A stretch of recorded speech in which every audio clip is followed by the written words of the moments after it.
She's back in her room, which means it's time to talk about a con I went to. This last month I went to Emerald City Comic Con, which is also like my hometown con, so I have a little bit more knowledge about this one than I do Anime New York City. If you watched that video and you're curious about what all these different cons are like, that is one of them. Emerald City Comic Con is a Comic Con that is held in Seattle, and this year it was in the two different convention centers, the Summit Building and the Arch Building. The Arch Building is where it has been held pretty much religiously since it was created, and the Summit Building was the place it was held as one sole building last year, and this year they split it up into two, which is very nice in some ways, and in other ways it's not. The other local con that is a anime convention called 𝙻𝙸𝙽𝙺 tried to do this last year, but they put their artist alley in the other building, and that was a problem because people did not know they were there. But it looks like the Emerald City Comic Con, like Reed Pop staff, may have learned from that because they put their celebrity meet and greets in the other room, in the other building. So most of the con was still in the Summit Building, which meant the dealer's hall was still in that basement area, which is essentially built for dealer's hall. Artist alley was on the second floor, which is also like a bunch of panel rooms that have like the door open. It was huge. I brought my friend 𝙻𝙸𝙽𝙺, if you don't follow her on things, you should, I love her, to this con with me, and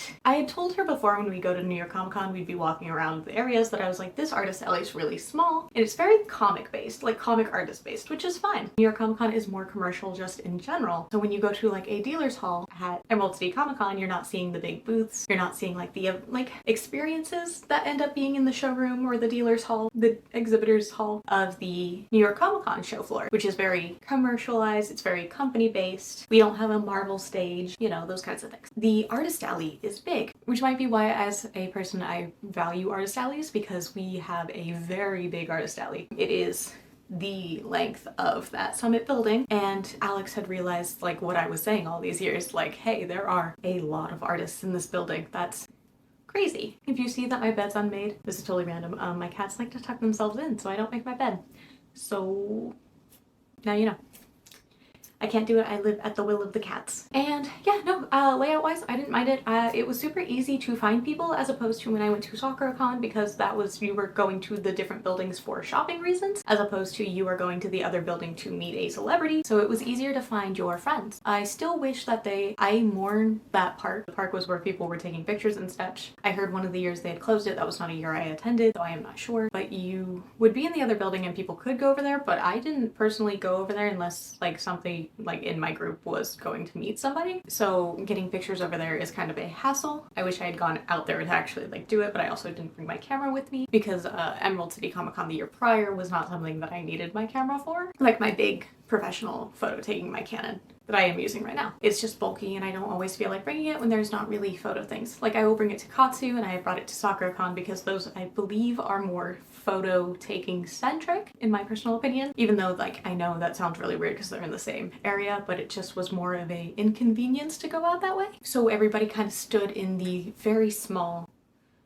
patio area on the third floor, which was still half blocked off from LARPing, but they actually made it more understandable. And again, it's the second year that we've done this, so we kind of understood that LARPing would be over there. I wish there was more places to take photos. That's just me. You're in the middle of Seattle. It's kind of hard. That's why I mourn Freeway Park and those fountains and all of that backdrop. That was always really nice to go take pictures at. But I digress. I do love this con. It is one of my favorites. And every year I love being back home. I grew up in Seattle, so it is just seeing my community that raised me, and it is very nice to go back. I do firmly believe that I was very fortunate to be raised in that cosplay community. It's just so different. I've been to different places. I've now been to the East Coast, so I've seen how their communities have gone. Nothing to them. I just think that as a community in the West Coast, we are very tight-knit, and we are very...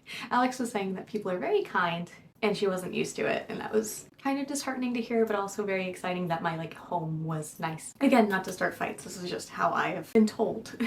Yeah, no, I firmly believe I love the cosplay community in Washington. I think we are very calm and kind and collected. And there was things like my friend telling her the exact ways that she made her wig, so like I will tell you everything, and then Alex was like, oh, you're not keeping a secret, you're just gonna like tell me how you do that, and I'm learning this thing, and you're, oh wow. So I don't know if that says something for the state of people who are coming into the cosplay community and how they perceive it. again, I grew up this way in this community, so I've grown up around the like we share our secrets, we share our things, we learn how to do stuff. We are a community of the West Coast cosplay community. So I don't know, that was just something that I was thinking about. Went to the prom. That was amazing. I think more cons need. So Sonic Boom after party. I have not been to one. I am not a after party person. I would like to go to one day just to see, but I have not gone to one. My friends like love it. I had a friend that I had met over the weekend who did DJ there and apparently did phenomenal, and congrats to him. But I have not personally attended one. But the prom was 2 hours. It was after dark. West Coast cons don't really close, as opposed to like New York Comic Con and stuff, which is cool. I always thought that's just how cons were, but when I started coming to cons over here, I realized they do close and they do kick you out after a certain time. But the prom was really nice. It was super chill. They had a beer garden that you had to go to. They kept a lot of their alcohol into these beer gardens, which was really nice. It kept it very organized. It kept everybody safe, which was really cool. So we went in there, we got a drink, and then we went out to dance, and it was so fun. There was a trap mix remix of the Bluey theme that I never thought I would hear at a somewhat kind of high school dance. It wasn't a high school dance, but it was the vibes of a prom. They had photos, it was just a really good time. I'm very glad I went. I think more people should have the not so heavy option, because there's the party, the Sonic Boom parties, you have to leave the venue. This was really nice. It was 21 up, I believe, because there was alcohol, so because they checked IDs at the door. So it was a very fun, safe, vibey party, so I really appreciated that as somebody who doesn't necessarily like overwhelming dance party things. Again, I have not really done it in my adult life, so I would like to try and see if I have a differing opinion. ECCC is definitely up there on my list of like, please go to this con if you wanted to experience a con. It was my first con. It's what got me into cosplay, seeing somebody across the street dressed as Robin while I was eating at the Cheesecake Factory as a child, and it's kind of the formative thing, so I will always speak very highly of it because I have so many fond memories about it, especially growing up with this con. Now that I am across the country and now fly in for this con, it is definitely something that is different, but I still feel like I'm going home, especially because I am going home to a thing that I've grown up with, which is this community and this con and this place, and it made me remember how much I love doing what I do, and I would not be able to do it without you guys, so thank you so much for that.